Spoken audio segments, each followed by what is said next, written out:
Суретші және досы. Авторы Мықтыбек Орастайұлы.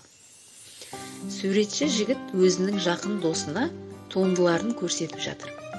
Мына суретті жақында салдым. Қалай, ұнады ма? Досы да қара жаяу еместі.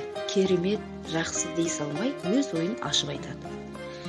Көңіліңе алма, суретің тым әдемі. Суретші оның не айтпақ болғанын түсінбей, қалай сонда? Саған соншалықты ұнады ма? Дейді. Жоқ, шынайы емес, тым әлем-жәлем жасандырып жібергенсің.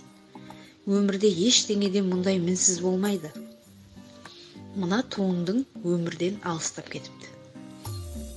Суретші шамданып қалады. Қалайша, өзің сурет салу деген өнерден хабарсызсың, сөйте тұра сын айтасың. Өзің осылай сала аласың ба? Сынау үшін әуелі солай жасай алу керек емес пе? Енді досы іркіліп қалады. Аздан соң суретші тағы да, жарайды, ренжіме, енді мына суретімді қараш, не айтасың, дейді. Ол сурет шынында да өте жақсы еді. Жақсы екен ау, бірақ мақтауға ыңғайсызданып тұрғаным. Неге? Мін айтуға келгенде іркілмейсің, мақтауға келгенде тосылып қаласың, е? Мұның қалай?